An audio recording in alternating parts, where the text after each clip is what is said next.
Bab 1661, Putus Asa di Sahara 3. Penerjemah, 549.690.339. Meskipun disebut kapal pesiar, sebenarnya kapal Gena hanyalah kapal wisata biasa. Kapal itu sudah sangat tua dan bahkan tidak memiliki kabin dalam untuk beristirahat, jadi semua orang hanya bisa duduk di kursi wisata. Pada saat itu, Zhao Yu yang sedang berbaring di kursi wisata, sedang melihat kilat dan guntur di luar jendela. Dia merasakan kapal berguncang naik turun. Dia benar-benar khawatir kapal kecil itu akan terbalik karena tidak dapat menahan angin dan ombak. Namun, melihat perwira Rena mengemudikan kapal dengan mudah, Zhao Yu merasa sedikit lebih tenang. Sebelumnya, dia mencoba menghubungi JK yang berada jauh di Kosovia, tetapi karena cuaca, telepon satelitnya tidak memiliki sinyal. Sampai saat ini, Zhao Yu masih ragu apakah dia harus meminta bantuan JK mengenai rumah dosa. Dia khawatir hilangnya orang terkaya di dunia, Londe, ada hubungannya dengan hal itu. Jika berita itu bocor, kemungkinan besar dia akan terbunuh. Sekalipun dia percaya pada JK, bagaimana dia bisa percaya pada orang-orang yang diperkenalkan JK? Lagi pula, masih belum diketahui apakah JK bisa membantu. Jadi, setelah memikirkannya, Zhao Yu memutuskan bahwa ketika dia benar-benar tiba di rumah dosa, dia akan melihat seperti apa situasinya terlebih dahulu. Pada titik ini, apapun yang dilakukannya, dia harus sangat berhati-hati. Zhao Yu, pada saat ini, Dinglan melihat ke arah Jenna yang sedang mengemudikan kapal dan Amelia yang sedang beristirahat dengan mata tertutup. Dia kemudian duduk di sebelah Zhao Yu dan berkata kepadanya, "Tidak ada sinyal di ponselku, jadi aku tidak bisa menghubungi atasanku untuk sementara waktu." Dia mendesah pelan, menunjuk Rena, dan berbisik, "Aku selalu merasa bahwa polisi wanita itu tidak bisa diandalkan. Rasanya seperti kita berada di kapal bajak laut." Petik 2. Apapun yang terjadi, misi utama kita adalah menemukan Godfather, bukan pergi ke Sahara Barat. Ya, Zhao Yu menggaruk kepalanya. Aku juga merasakan hal yang sama, tetapi setelah memikirkannya dengan hati-hati, sepertinya tidak ada cara lain, kan? Mungkin dia benar. Jika kita bisa menemukan Londe, kita mungkin bisa menemukan petunjuk tentang Miao Kun. Kedua kasus ini saling terkait erat. Pikirkanlah, orang di balik kasus ini pasti telah mendapatkan informasi Hu Lingye. Kalau begitu, langkah selanjutnya adalah memeriksa rumah dosa. Jika kita pergi, kita mungkin bisa bertemu mereka. Tetapi, kata Dinglan, apakah Anda tahu mengapa Dakar Raleigh dipindahkan ke Amerika Selatan? Karena Sahara Barat terlalu berbahaya. Itu bukan tempat yang bisa kita kendalikan. Tempat itu penuh dengan hal-hal yang tidak diketahui. Tanpa dukungan apapun, sangat berbahaya bagi kita untuk berjuang sendirian. Aku baik-baik saja, tapi, jika terjadi sesuatu padamu, aku benar-benar tidak bisa menjelaskannya kepada adikku Miao. Jangan khawatir tentang itu, Zhao Yu menepuk bahu Dinglan dan berkata dengan percaya diri, aku adalah dewa yang mengalahkan seluruh pasukan Faklia sendirian. Jangan khawatir, aku akan menjagamu dengan baik, kakak ipar. Ini bukan saatnya menjadi pahlawan. Dinglan menunjuk ponselnya dan berkata, ketika kita mendapat sinyal, kita harus menghubungi atasan dan melihat apa yang mereka pikirkan. Saya akan memberitahu Anda terlebih dahulu. Ada kemungkinan 85% bahwa para petinggi tidak akan menyetujui operasi kami. Petik 2. Ahem. Zhao Yu menggelengkan kepalanya dan berkata, pada titik ini, apa gunanya menyetujuinya? Kita sudah menyebabkan begitu banyak masalah di Kasabianca. Kita pasti akan dipukuli habis-habisan. Tapi kita tidak bisa menyerah begitu saja. Kita hanya bisa menyelamatkan situasi jika kita menemukan petunjuk baru. Kau telah mengatakan apa yang ada di pikiranku. Para petinggi akan memerintahkan kita untuk kembali ke markas dan menunggu instruksi selanjutnya. Saat itu, kita tidak punya pilihan selain menulis tes dan laporan setiap hari. Kata Dinglan. Petik 2. Jadi, aku tidak ingin menunggu kematian. Aku ingin mencoba peruntunganku. Maafkan aku, kata Zhao Yu dengan nada meminta maaf. Di bar, aku membuatmu dalam masalah. Jika aku tidak bersikeras menyelamatkan Rena, kita tidak akan menyebabkan masalah sebesar ini. Petik 2. Jangan berkata begitu, kakak ipar. Kamu tidak melakukan kesalahan apapun, kata Ding Lan lembut. Jika kami pergi begitu saja, kami akan merasa lebih bersalah. Satu-satunya kesalahan kami adalah kami tidak melakukan penilaian risiko yang tepat. Kami tidak menduga konsekuensinya akan begitu serius. Jadi, kata Ding Lan, aku akan berbicara dengan atasan, dan mungkin mereka akan mengerti kita dan menyetujui operasi kita. Saat mereka berbicara, Ding Lan bersandar di bahu Zhao Yu, tampak sedikit lelah. Suasananya agak ambigu. Saat ini, kilat dan guntur di luar sudah menghilang. Hujan juga sudah sangat reda, dan kapal pesiar tidak lagi bergolak seperti sebelumnya. Kakak ipar, kata Ding Lan lembut, aku ingin tahu apa yang menunggu kita besok. Lebih baik tidur lebih awal. Tidak apa-apa. Zhao Yu menepuk Ding Lan dengan lembut. Kamu tidur dulu. Salah satu dari kita harus tetap waspada. Perkataan Zhao Yu sangat masuk akal. Meskipun mereka tampak seperti rekan satu tim yang telah melalui suka dan duka bersama, mereka tetap melayani tuan mereka sendiri, jadi perlu berhati-hati. Baiklah, Ding Lan tidak terbuat dari baja. Dalam kelelahannya, dia berbaring di pelukan Zhao Yu. Dengan adik iparnya di pelukannya, hati Zhao Yu setenang air yang tenang. Dia masih memikirkan seluruh kasus itu. Sebelumnya, bahkan jika dia menebak 10.000 kali, dia tidak akan pernah menduga bahwa dia hanya berada di Maroko selama 2 hari sebelum dia menaiki kapal pesiar ke Sahara Barat. Nama, Sahara Barat, tidak dikenal oleh Zhao Yu. Dia tidak tahu apa yang akan terjadi di sana. Jika memikirkan hal ini, dia melihat antarmuka sistem dalam benaknya. Sayangnya, masih ada 11 hari lagi sebelum heksagram itu berhenti berfungsi. Mendesah. Mengingat terakhir kali dia membuka heksagram, saat itu masih dalam perang di Faklia. Dia tidak berani membayangkan bahwa sudah begitu lama. Melihat 3 wanita cantik di perahu yang sama, Zhao Yu berpikir bahwa jika dia bisa mendapatkan heksagram hari ini, setidaknya itu adalah heksagram Cancun. Aku terlalu populer di kalangan wanita. Butuh waktu 100 tahun bagiku untuk bisa bernasib sama dengan mereka. Hal baik apa yang telah kulakukan di kehidupan sebelumnya hingga mampu bernasib sama dengan 3 wanita cantik. Jika kapal pesiar itu rusak sebelum mencapai gurun Sahara, dan dia dan ketiga gadis cantik itu terdampar di pulau terpencil, maka mereka akan saling jatuh cinta setelah sekian lama, maka... Cek. Tentu saja, Zhao Yu hanya berusaha menenangkan dirinya. Dia tidak benar-benar punya pikiran jahat. Lagi pula, sekarang bukan saatnya untuk memiliki pikiran jahat. Prioritas utamanya sekarang adalah mencari tahu kebenaran tentang orang terkaya di dunia, Londe, sehingga dia bisa menemukan petunjuk tentang hilangnya ayah mertuanya dan menyelamatkan Miao Kun. Berbicara tentang petunjuk, Zhao Yu tiba-tiba teringat sesuatu. Dia menyalakan ponselnya dengan satu tangan dan melihat informasi kasus dengan serius. Karena keterbatasan waktu, Zhao Yu tidak memiliki pemahaman menyeluruh tentang kasus tersebut. Jadi, dia ingin membaca informasi itu lagi untuk melihat apakah ada hal penting yang terlewatkan. Dia tidak tahu mengapa, tetapi dia merasa bahwa kasus ini terlalu sempurna dan terlalu disengaja. Menurut pendapatnya, semakin sempurna suatu kasus, semakin besar kemungkinan akan meninggalkan beberapa kekurangan. Jadi, apakah benar-benar ada kekurangan dalam kasus ini? Bab 1662, Putus Asa di Sahara, 4. Penerjemah, 549.690.339. Keesokan paginya, hujan berhenti dan angin berhenti. Laut tenang seolah-olah tidak terjadi apa-apa tadi malam. Oh, mendengar suara Rena yang menguap, Zhao Yu terbangun dari kursi tamasya. Dia mengulurkan tangan dan menyentuh kursi di sampingnya, hanya untuk menyadari bahwa Ding Lan, yang berada dalam pelukannya malam sebelumnya, telah pergi.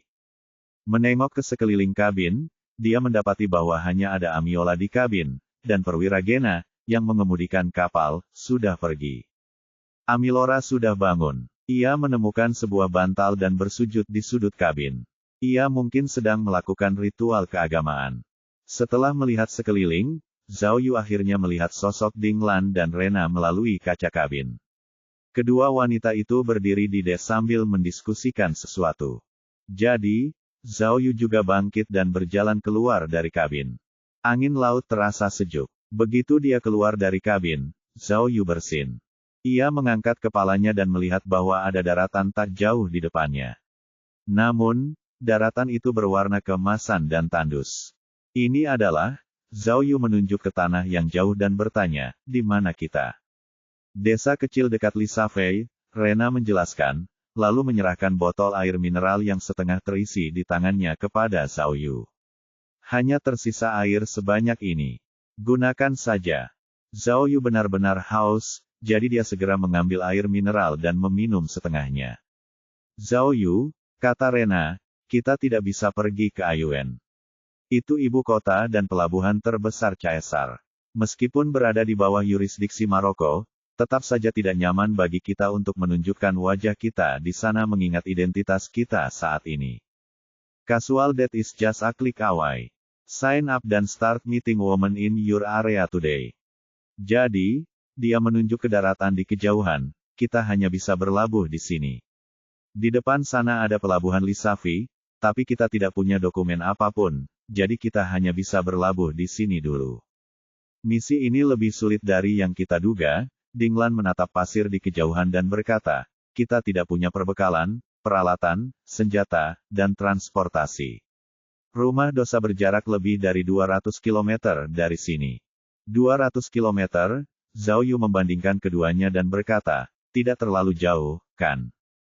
Tidak terlalu jauh di negara kita, tapi jangan lupa bahwa ini adalah gurun Sahara. Ding Lan menggelengkan kepalanya dan mendesah. Beberapa tempat bahkan tidak memiliki jalan. Petik 2.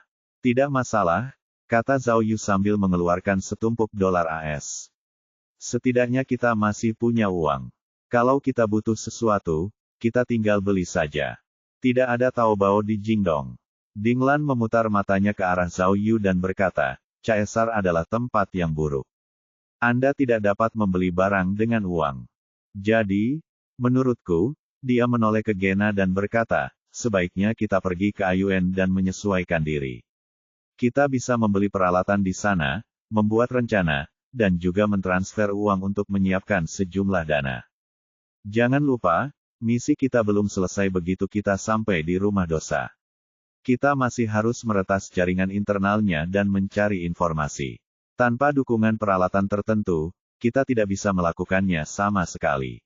Tapi, Rena berkata dengan canggung, kalau kita ke Ayuan, kita harus menunggu seseorang menjemput kita. Kalau tidak, Biro akan tahu saat kita menunjukkan wajah kita. Saya rasa Anda tidak ingin melakukan pelarian yang sukses lagi di sana, kan? Saya belum pernah ke sana. Petik 2. Dan, pada saat ini, Amerolan tiba-tiba muncul di geladak dan berkata, terlalu jauh untuk pergi ke Ayun. Jangan lupa, sudah hampir 2 minggu sejak Hu Lingye terbunuh, kata Amerolan. Jika pembunuh di balik layar sudah mulai bergerak, mungkin sudah terlambat bagi kita sekarang.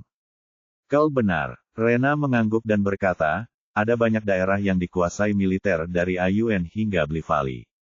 Akan sulit bagi kita untuk melewatinya. Tapi melewati Lisafei, bukan hanya rutenya yang terpendek, tapi juga pada dasarnya semuanya berada di wilayah tanpa hukum. Petik 2. Baiklah kalau begitu, Zhao Yu menunjuk ke padang pasir di kejauhan. Kalau begitu, sudah diputuskan bahwa kita akan bergerak maju ke Sahara. Dengan keputusan akhir Zhao Yu, Rena melempar sekoci penyelamat dari kapal pesiar. Mereka berempat mengemasi perlengkapan mereka, naik ke sekoci penyelamat, dan mendayung menuju pantai.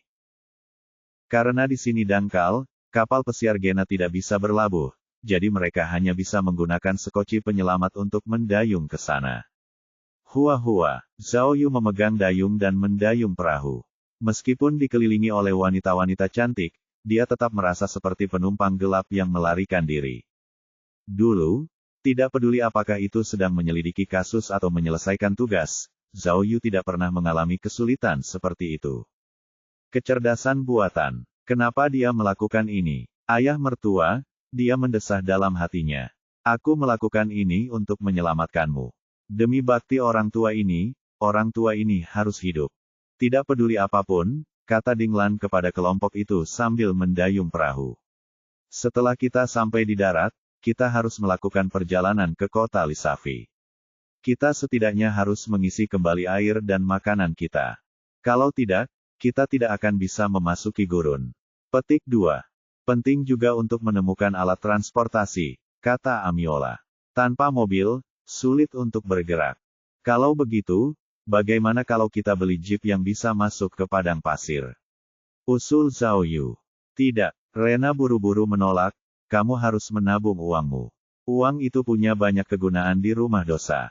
Lalu, sewa satu, kata Zhao Yu. Kami tidak memeriksa paspor kami di sini. Kami tidak punya dokumen resmi, jadi kami tidak bisa menyewanya. Rena menggelengkan kepalanya. Sepertinya, Melaura cemberut. Kita hanya bisa terus menjadi orang jahat. Kalau memang tidak berhasil, maka dia akan merampok saja. Meskipun senjatamu tidak memiliki peluru, tetap saja bisa menakuti orang, kan? Petik 2. Hei, kamu tidak bercanda, kan? Kita punya terlalu banyak barang yang kita butuhkan. Dinglan menggelengkan kepalanya dan berkata, kita tidak bisa hanya mengandalkan merebut, kan? Ya, Rena melihat pakaian mereka dan berkata, kita tidak bisa memakai ini ke padang pasir. Paling tidak, kita harus mengenakan jubah penduduk setempat. Kita tidak boleh membiarkan mereka melihat wajah kita. Dan yang paling penting, kami tidak membawa tabir surya, kata Amiola dengan panik. Apakah ada bencana yang lebih mengerikan dari ini? Kamu sudah mengingatkanku. Rena menyentuh wajahnya dan berkata, lihat, aku kehujanan tadi malam. Apakah riasanku rusak? Apakah aku terlihat jelek? Apa yang kalian lakukan? Kata Dinglan. Besok menstruasiku akan datang, dan aku bahkan belum menyiapkan perlengkapan sanitasi. Petik 2, petik 2. Begitu saja, para wanita itu mulai bertengkar di sekoci, satu demi satu, membuat Zhao Yu sakit kepala. Intinya adalah mereka terus bertengkar. Di telinga Zhao Yu, sepertinya Tang Sanzang sedang melantunkan kutukan kepada Sun Wukong, membuatnya tidak bisa tenang. Akhirnya, sebelum perahu mencapai pantai, Zhao Yu melompat ke dalam air dengan tidak sabar dan memanjat ke pantai seolah-olah dia sedang melarikan diri. Ayo, nenekku. Zhao Yu berbalik dan menatap ketiga wanita cantik yang fasih dan penuh perhitungan itu. Ia berpikir dalam hati, kalau begini terus, aku bisa gila. Memikirkan bagaimana dia harus memasuki padang pasir bersama mereka, Zhao Yu akhirnya tidak bisa menahan diri untuk tidak berteriak. Baiklah, kalian semua diam saja, nenek-nenek. Zhao Yu menangkupkan kedua tangannya dan berkata, jangan khawatir.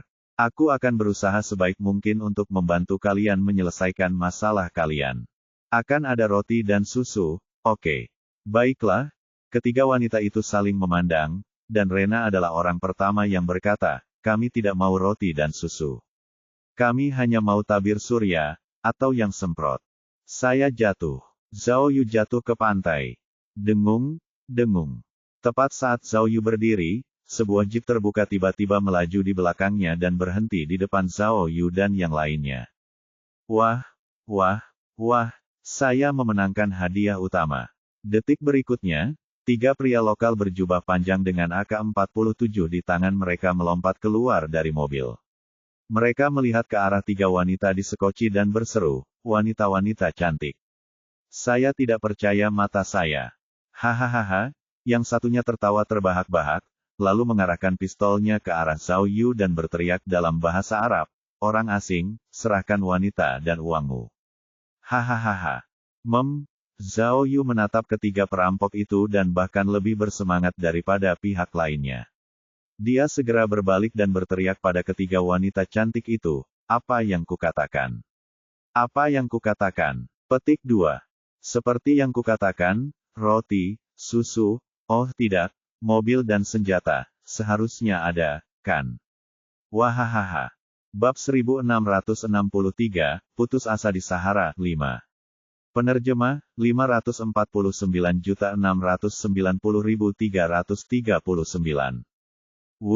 Zhao Yu menyalakan mobil. Mesin tua itu berdengung, dan ban yang berputar cepat tiba-tiba menggulung awan debu.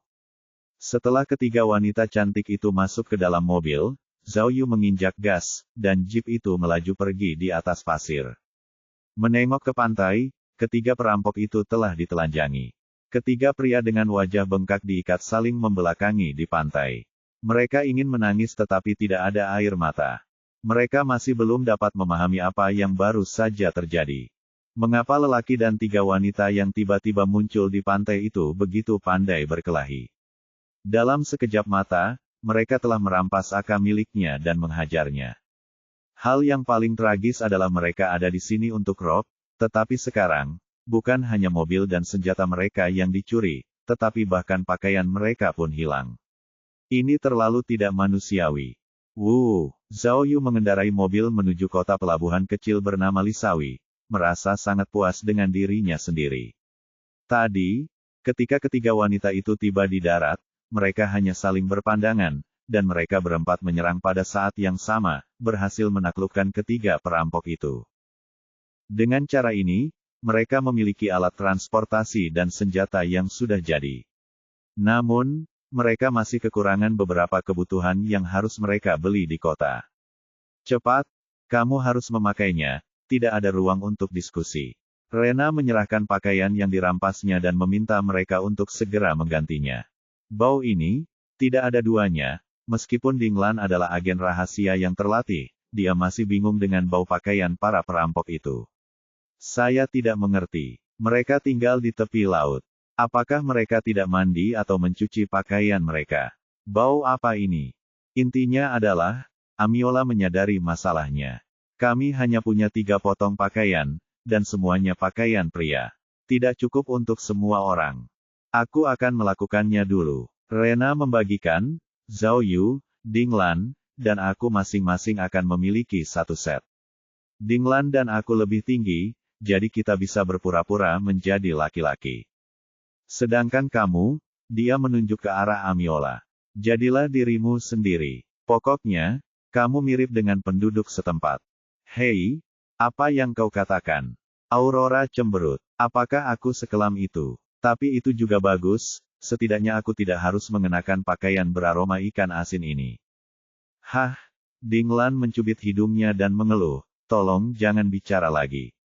Aku tidak bisa memakainya lagi. Aku mohon padamu, tolong berhenti bicara, Zhao Yu memohon. Biarkan aku mendapatkan kedamaian dan ketenangan. Aku bahkan tidak tahu apa yang harus kulakukan selanjutnya. Petik 2. Hehehehe. Suara tawa para wanita langsung terdengar dari dalam mobil. Lisawei tidak besar, dan tampak seperti kota tepi laut yang primitif. Zhao Yu dan yang lainnya khawatir seseorang akan mengenali jeep itu, jadi mereka tidak berani memasuki kota. Mereka hanya mencari beberapa toko di luar kota dan mulai membeli barang-barang. Namun, barang-barang di toko itu lebih lengkap, dan harganya pun sangat murah. Mereka berempat membeli 5 tas besar, dan mereka hanya menghabiskan kurang dari $100. Karena khawatir perampok akan mengejar mereka, mereka tidak berani tinggal di Liesevoi. Setelah mengemasi barang-barang mereka, mereka segera pergi meninggalkan kota itu. Selanjutnya, mereka benar-benar akan maju ke jantung gurun. Gurun Sahara adalah gurun terluas di dunia dan dikenal sebagai lautan kematian. Tempat ini panas dan kering. Jika mereka tersesat, mereka akan celaka. Agar dapat sampai ke rumah dosa hidup-hidup, Zhao Yu dan yang lainnya memarkir mobil di bawah pohon besar tak lama setelah mereka meninggalkan kota. Mereka kemudian mulai mempersiapkan perjalanan mereka ke padang pasir. Ini 2 tangki bensin penuh, Zhao Yu menaruh bensin di bagasi jeep dan berkata, ini seharusnya cukup bagi kita untuk berlari sejauh 200 km. Tidak ada masalah dengan air, kata Rena sambil menghitung barang-barangnya. Kami sedikit kekurangan makanan, tapi kami akan mendapatkan beberapa perbekalan di pemberhentian berikutnya. Coba saya lihat. Perhentian berikutnya adalah di Lika, salah satu perhentian di Rally Dakar. Kalau jalannya lancar, kita akan sampai sebelum gelap. Tidak ada masalah dengan navigasi satelit. Dinglan menunjuk ponselnya dan berkata, saya sudah mengunduh peta, jadi saya bisa menavigasi tanpa menggunakan data apapun.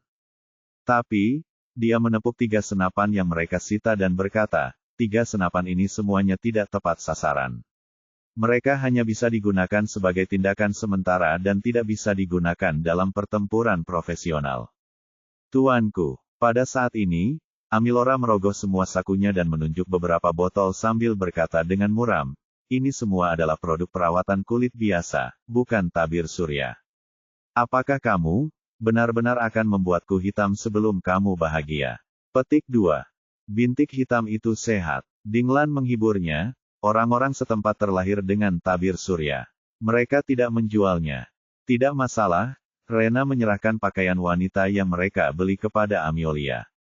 Bungkus saja dengan rapat. Meskipun kita berdua berada di negara Arab, di sini jauh lebih panas daripada di tempat kita berada. Tutupi semuanya, kata Amiola. Seberapa panas di sini? Kamu bisa menggunakan ini. Dinglan mengeluarkan salah satu kotak kecil dan berkata, ini disebut 1000 corak ungu. Aku tidak menyangka akan melihat barang buatan China di sini. Luar biasa. Petik 2. Ya, Rena segera menimpali, buatan China benar-benar menakjubkan. Hampir di mana-mana di Maroko, terutama alat pancing. Ayah saya membeli joran pancing China. Harganya setengah dari joran pancing di negara kita, dan kualitasnya sangat bagus. Di duniaku juga sama, kata Amiola.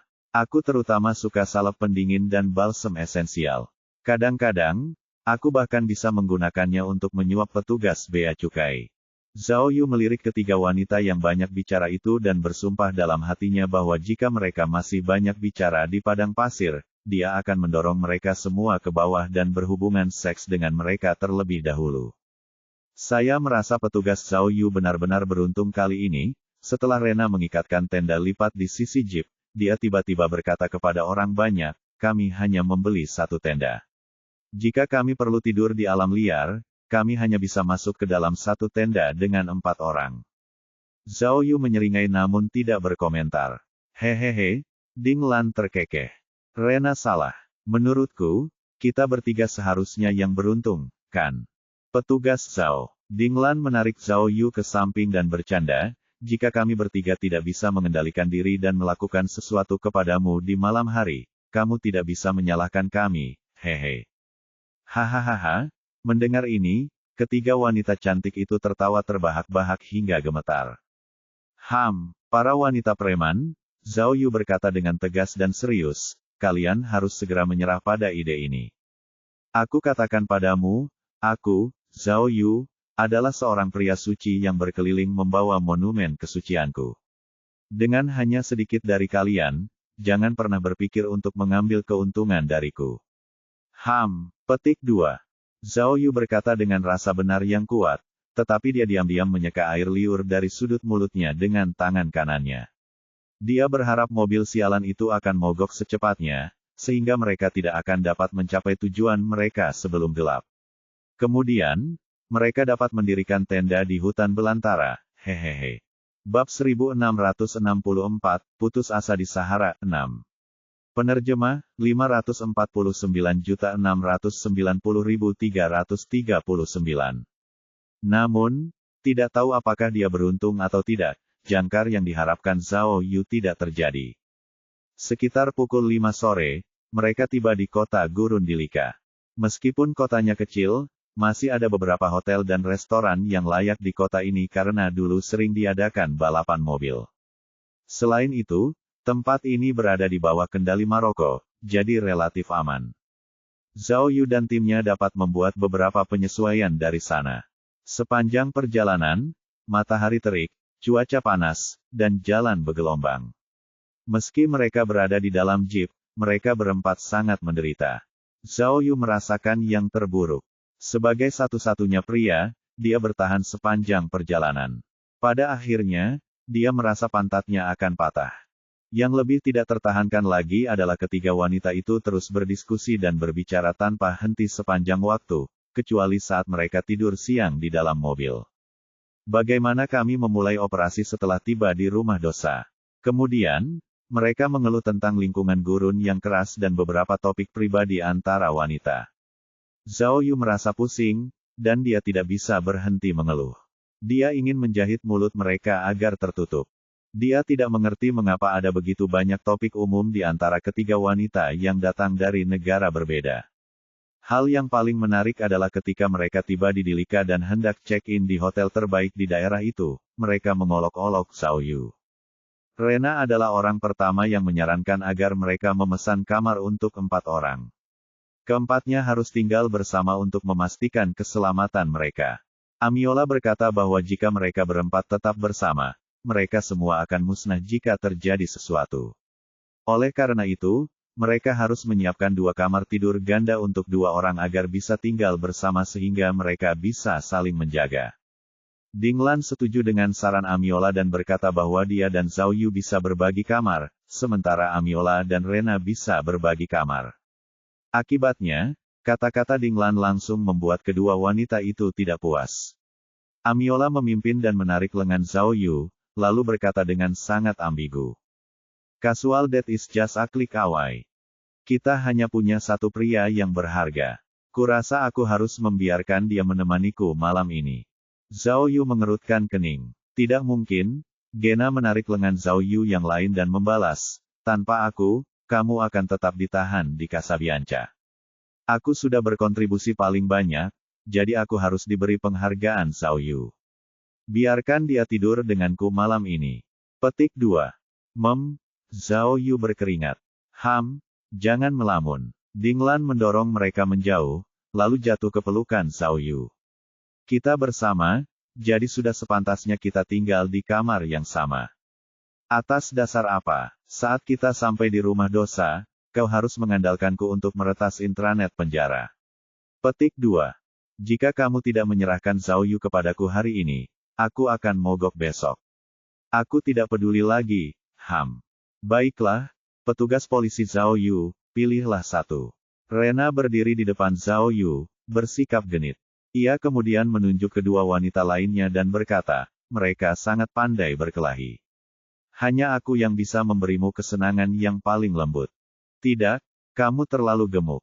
Amilora mendorong Gana dan berpose menawan. Lihat betapa hebatnya bentuk tubuhku.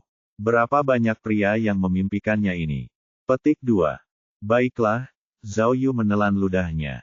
Dia merasa bahwa tubuh Amiola memang sangat baik. Tidak ada gunanya mengatakan apa-apa.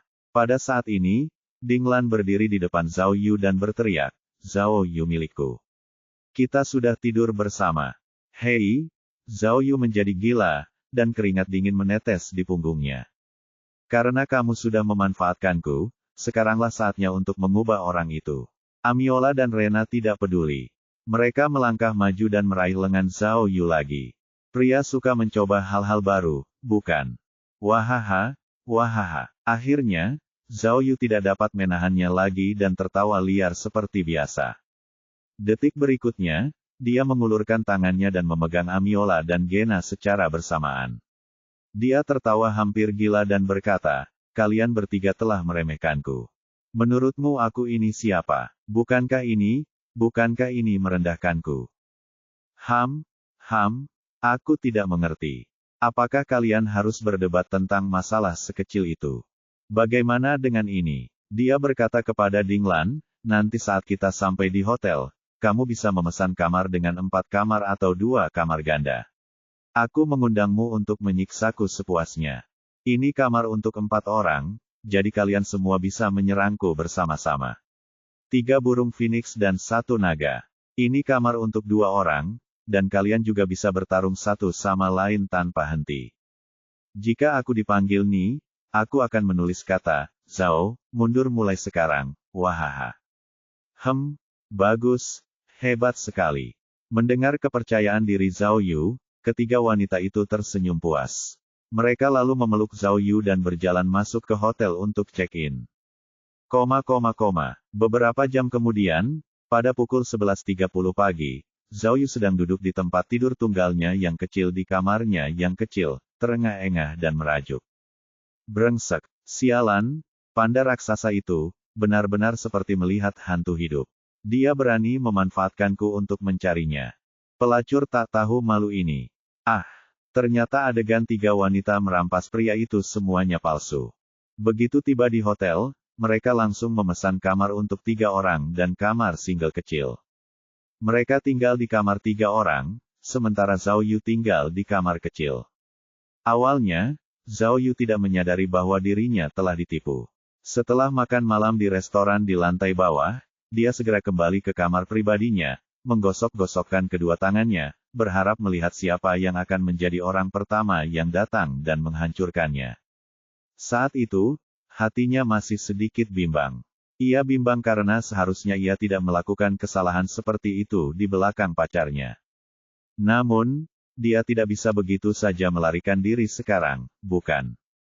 Wanita-wanita itu berani meremehkannya. Dia benar-benar tidak bisa menerima ini begitu saja. Bahkan jika dia harus bertarung 1000 ronde malam ini tanpa istirahat, dia akan membuat mereka patuh padanya untuk melampiaskan kebenciannya. Kencan santai hanya dengan sekali klik.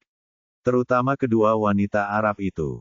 Dia harus membiarkan mereka merasakan gaya Cinanya dan memenangkan kejayaan bagi negara. Namun, Zhao Yu tidak melihat tanda-tanda keberadaan mereka. Setelah beberapa jam, dia menyadari bahwa dia mungkin telah ditipu oleh ketiga wanita itu. Sangat buruk. Dia segera berlari ke kamar mandi 3 wanita untuk memeriksa, tetapi dia merasa malu untuk mengetuk pintu, jadi dia harus menggunakan penglihatan sinar X yang tidak terlihat. Akhirnya, melalui alat fluoroskopi yang tak kasat mata, dia melihat ketiga wanita itu sudah tidur nyenyak di tempat tidur mereka masing-masing. Persetan, Zhao Yu menjambak rambutnya sendiri, merasa sangat tertekan. Ceroboh. Saya terlalu ceroboh.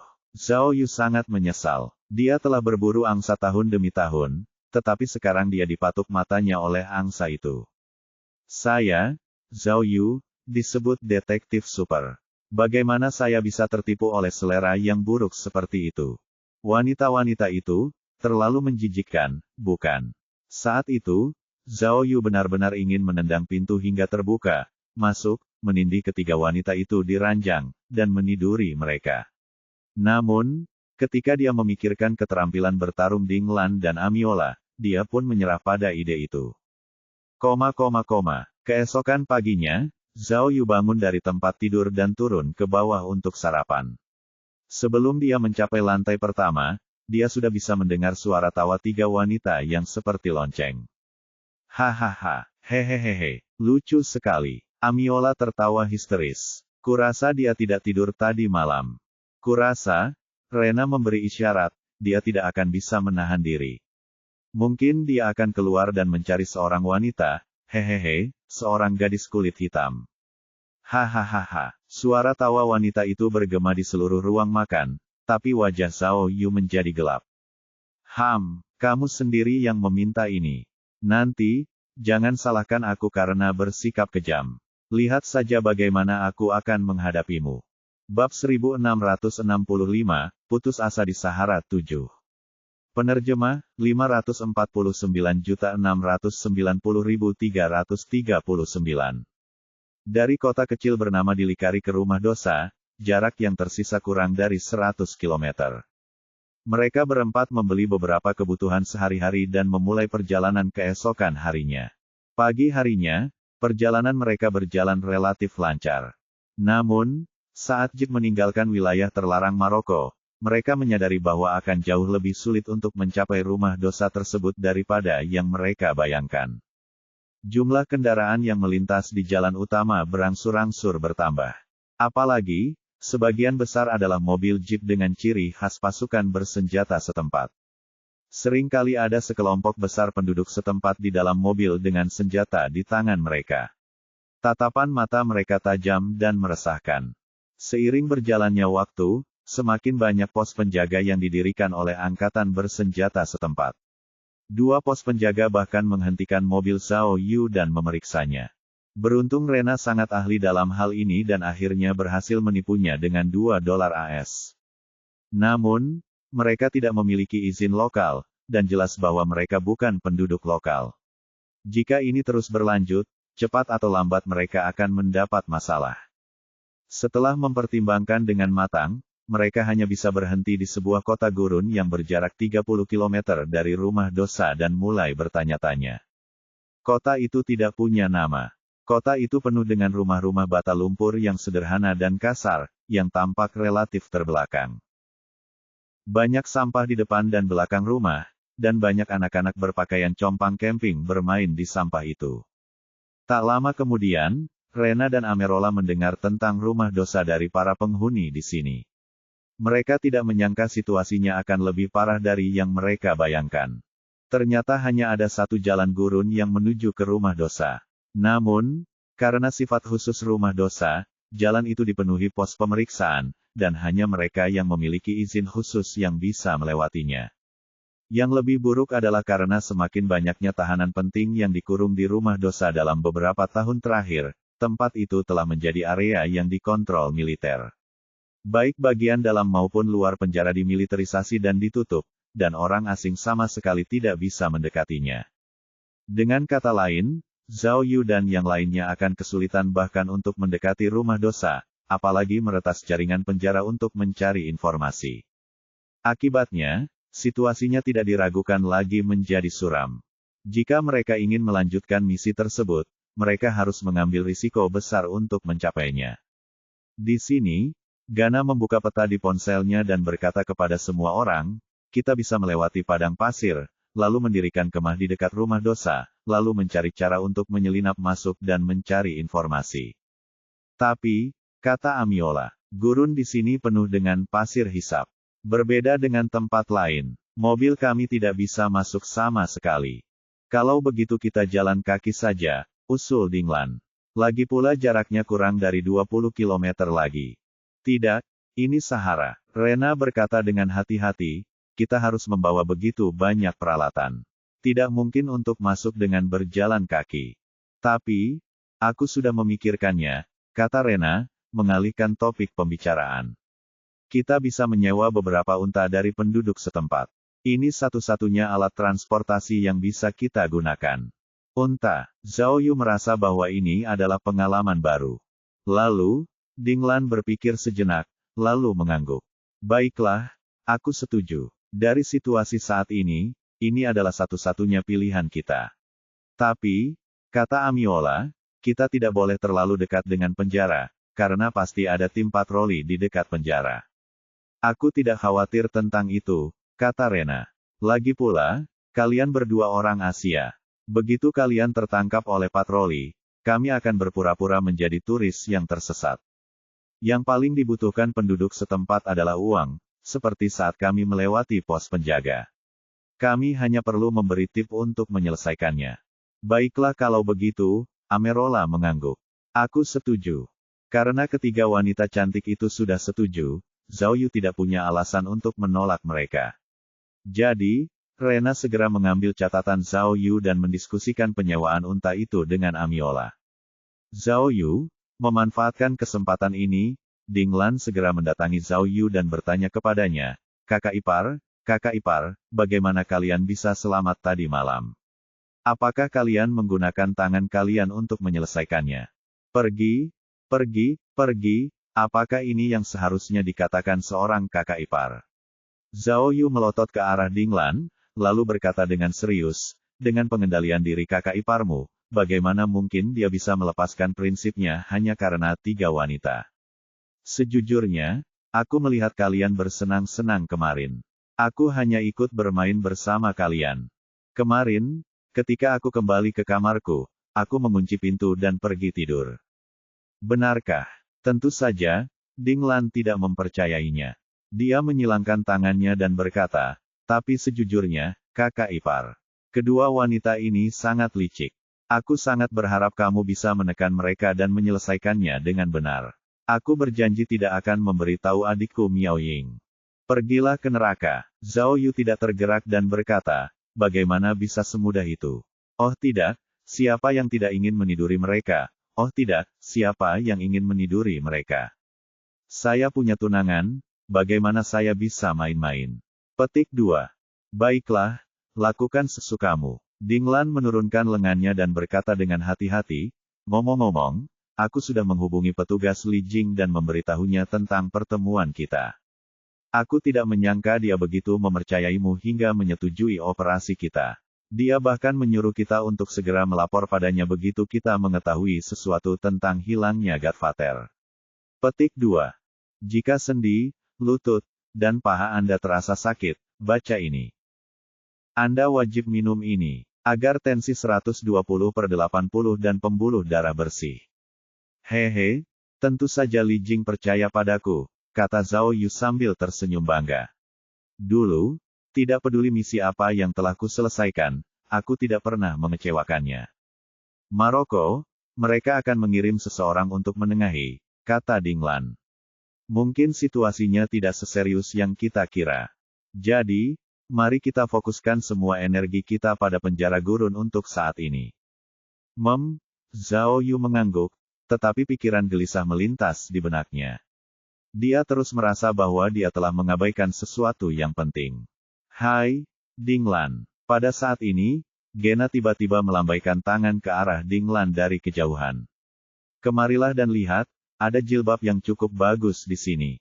Baiklah, Dinglan setuju dan segera berlari mendekat. Zhao Yu menarik napas dalam-dalam dan mulai memikirkan kasus itu sesuai dengan alur pemikirannya sebelumnya. Pada saat itu, beberapa anak setempat berlarian dan mulai mengejar mobil itu.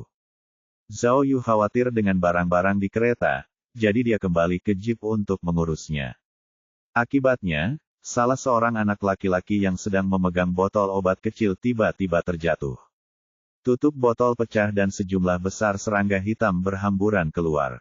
Serangga itu sedikit lebih besar dari semut, tetapi mereka tampak sangat tidak nyaman. Begitu anak itu melihat serangga itu merangkak keluar, ia segera mengulurkan tangan untuk mengambil kotak obat itu lagi. Zhao Yu belum pernah melihat serangga seperti itu sebelumnya. Dia berjongkok dengan rasa ingin tahu dan mengubah penerjemah simultan ke mode bahasa Arab. Dia bertanya kepada anak laki-laki itu, serangga jenis apa ini? Mengapa kamu mengenakan pakaian jelek seperti itu? Ini adalah kutu gurun, jawab bocah lelaki itu sambil memungut serangga itu dengan serius. Kami menggunakannya dalam kompetisi. Kompetisi. Zhao Yu mengerutkan kening. Melompat lebih tinggi dari kutu. Aku tidak bisa melompat, aku hanya bisa merangkak. Anak laki-laki itu berpura-pura menjadi seekor serangga dan tersenyum pada Zhao Yu. Kita akan menggali labirin di tanah dan melihat kutu siapa yang bisa merangkak keluar paling cepat. Oh, Zhao Yu mengangguk pelan, namun sorot matanya memancarkan cahaya ganas dan jahat. Bab 1666, Putus Asa di Sahara, 8. Penerjemah, 549.690.339. Meskipun unta lokal harganya murah, karena penduduk setempat lebih bergantung pada unta, mereka hanya setuju untuk menyewakan 2 ekor kepada Zhao Yu dan timnya. Selain itu, penduduk gurun itu pintar. Mereka hanya menjual unta dan tidak menyewakannya. Mereka meminta Zhao Yu dan yang lainnya untuk membeli unta dengan harga yang sama dengan harga belinya. Dan ketika mereka mengembalikan unta itu di kemudian hari, mereka akan mengembalikan uangnya dan hanya mengambil uang sewanya. Dengan cara ini, bahkan jika unta itu mati, atau jika Zhao Yu dan yang lainnya tidak berhasil kembali, mereka tidak akan menderita kerugian apapun. Zhao Yu dan yang lainnya tidak punya pilihan selain menghabiskan beberapa dolar AS untuk membeli 2 unta tersebut. Di Sahara Barat, unta berpunuk tunggal umumnya digunakan. Meskipun ukurannya sedikit lebih besar daripada unta berpunuk ganda, setiap unta hanya dapat memuat 1 orang. Jelas, 2 unta itu tidak cukup untuk memenuhi kebutuhan Zhao Yu dan yang lainnya. Mereka hanya bisa menggunakannya untuk mengangkut tenda, barang bawaan, dan barang-barang lainnya. Sebagian besar perjalanan harus ditempuh dengan berjalan kaki. Meskipun ini juga pertama kalinya Rena datang ke sini, dia cukup akrab dengan gurun dan juga sangat akrab dengan menunggang unta. Jadi, Zhao Yu dan yang lainnya mengendarai jeep, sementara Rena mengendarai 2 unta, dan mulai menuju ke padang pasir yang sebenarnya. Benar saja, seperti yang dikatakan penduduk setempat, setelah mobil melaju sejauh 10 km, gurun pasir hisap muncul di depan mereka. Pasirnya terlalu halus, dan begitu mobil melaju, rodanya akan terbenam, sehingga tidak mungkin untuk melewatinya. Pada saat itu, unta itu sangat berguna. Mereka berempat harus memarkir mobil di tempatnya, mengikat semua barang ke unta, dan menuntun unta itu dengan berjalan kaki. Pasir kuning bergulung-gulung, dan semuanya menjadi sunyi. Berjalan di padang pasir, kesulitan seperti itu sulit dirasakan oleh orang biasa. Ngomong-ngomong, ini adalah pertama kalinya Zhao Yu memasuki gurun.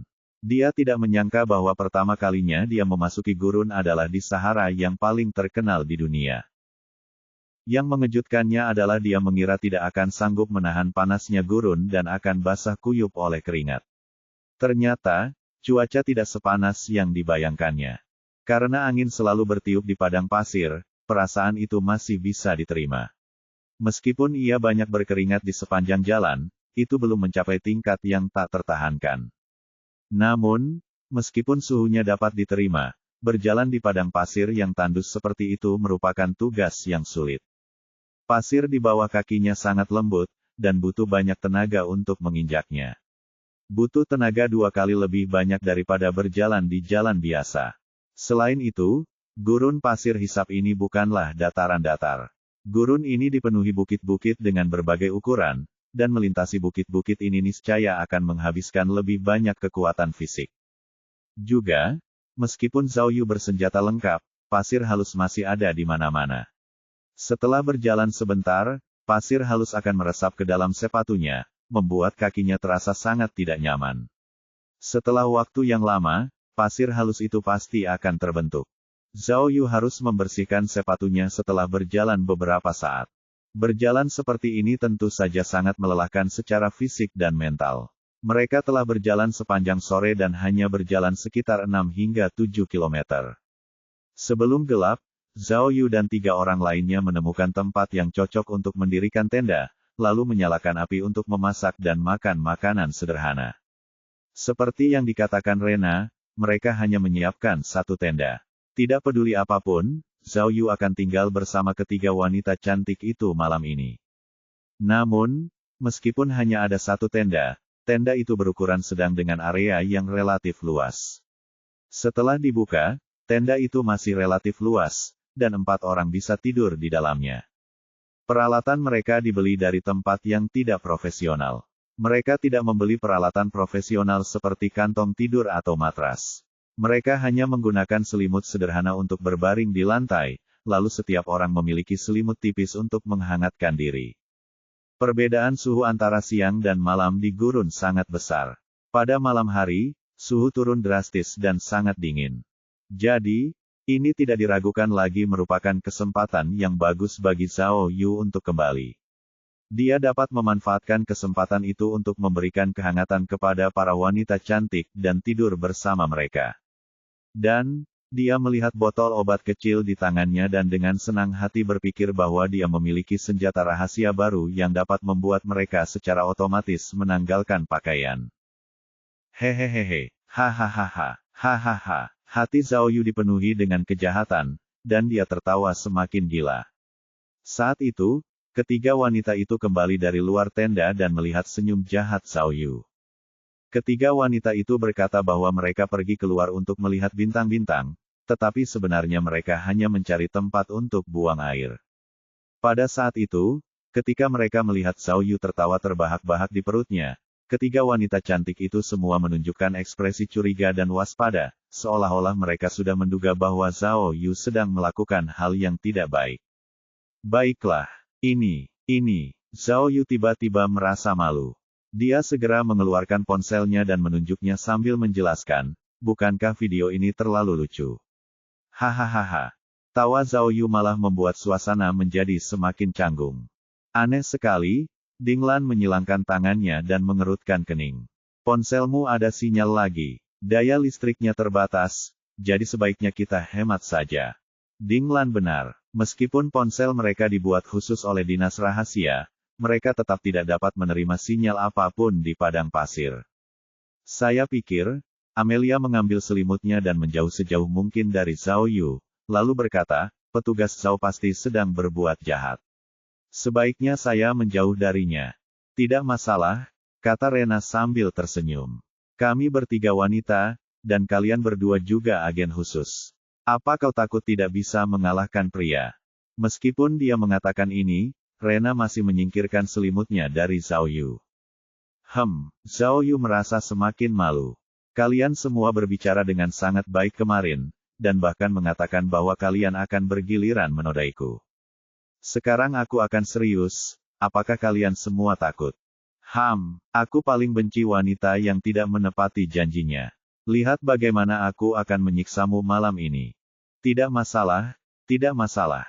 Dinglan tertawa, lalu berbisik kepada Zhao Yu dalam bahasa Mandarin, kakak ipar, biar aku yang membantumu. Katakan yang mana yang kamu suka dan aku akan membantumu menyelesaikannya. Hehe. Pergilah, pergilah, pergilah. Aku menyukaimu. Bantu aku menyelesaikan masalahmu sendiri terlebih dahulu.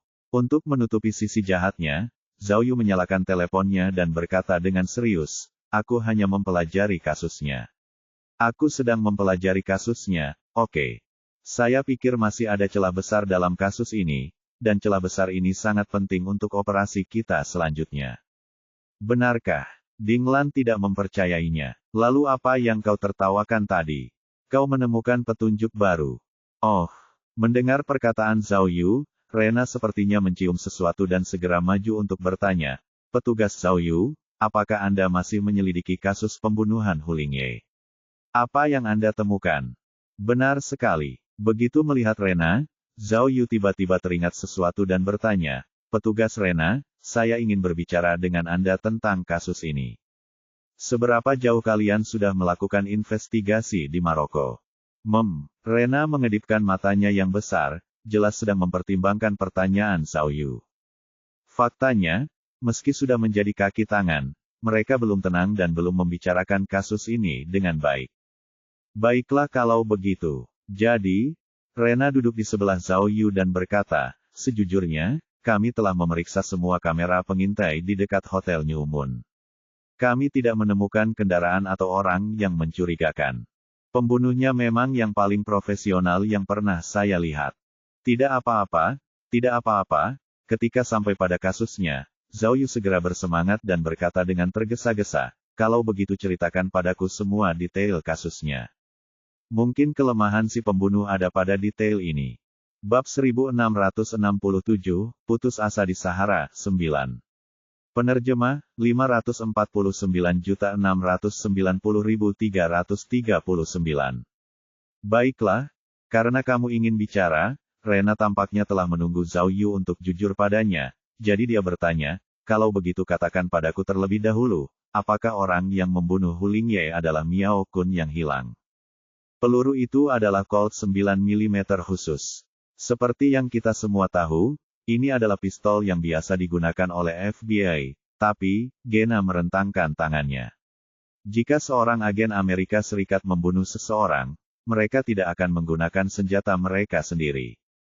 Tidak mungkin. Sebelum Zhao Yu sempat berkata apa-apa, Amerola tiba-tiba berkata, Miao tidak punya alasan untuk membunuh Hu Ling. Mereka bahkan belum pernah bertemu. Oh, bagaimana kamu tahu nama Miao Kun? Rena mengangkat alisnya. Kamu tidak menjual asuransi. Penyelidik asuransi, jawab Amerolaya tanpa ragu. Untuk mengetahui penyebab kematian Hu Lingye, aku harus menyelidiki semua informasinya. Sungguh melelahkan berbicara seperti ini. Zhao Yu menggelengkan kepalanya dan berkata, kita semua berada di perahu yang sama sekarang. Saya pikir kita bisa memperlihatkan dada kita, oh, tidak, kita bisa jujur dan menjelaskan semuanya. Benar sekali. Kami juga menduga bahwa Hu Lingye mungkin telah dibunuh oleh Miao Kun. Senjata itu memang miliknya. Petik 2.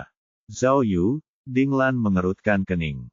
Oh, Rena merenung sejenak, lalu berkata, kalau begitu, mungkinkah setelah Miao Kun membunuh orang itu, dia melumpuhkan pengawal dan personel pengawasannya, lalu mencuri hard disk pengawasan. Tapi tidak ada alasan untuk itu. Zhao Yu mengangkat bahu, dia tidak kekurangan uang, dan dia tidak diancam. Tidak ada gunanya melakukan itu. Petik 2. Oh, Rena mengerutkan kening. Dia merasa kasusnya lebih rumit dari yang dia duga. Namun, menurut kedua pengawal itu, hanya ada Miao dan Hu Lingye di tempat kejadian. Kurang dari semenit setelah mereka masuk, Mereka mendengar suara tembakan dan kemudian melihat Hu Lingye yang tertembak dan tergeletak di tanah. Zhao Yu lalu memberitahunya kebenarannya. Setelah kejadian itu, demi melindungi Miao Kun, kedua pengawal itu tidak mengatakan yang sebenarnya saat diperiksa oleh polisi setempat. Mereka hanya mengatakan bahwa mereka pingsan saat memasuki ruangan dan tidak melihat apapun. Oh, begitu, Rena mengangguk. Kalau begitu, Miao Kun pasti orang yang membunuhnya. Para pengawal itu ingat bahwa kotak-kotak yang mereka gunakan untuk transaksi itu tidak dibuka, kata Zhao Yu. Itu berarti Miao Kun belum memastikan keaslian informasi itu. Tidak ada alasan baginya untuk membunuh mereka. Atau, ada orang lain di ruangan ini? Tanya Amelia. Namun, Zhao Yu dan Ding Lan tahu betul bahwa pengawal itu telah memeriksa ruangan sebelum transaksi, jadi tidak mungkin ada orang lain di sana. Awalnya, kata Rena, kami menduga pembunuhnya mungkin melarikan diri lewat air. Namun, kami sudah bertanya kepada seluruh staf dan beberapa tamu di hotel, dan kami masih belum menemukan apapun. Hard drive pengawasan hotel juga telah diambil, dan semua video pengawasan ada di dalamnya. Saya tidak takut Anda menertawakan saya, tetapi bahkan sekarang, kita tidak bisa memastikan apakah hard drive itu diambil sebelum atau sesudah kejahatan itu. Petik 2. Zhao Yu berpikir sejenak, lalu bertanya, bagaimana dengan tubuh Hu Lingye? Apakah kalian menemukan sesuatu pada tubuhnya? Ada memar dan lecet di tubuhnya.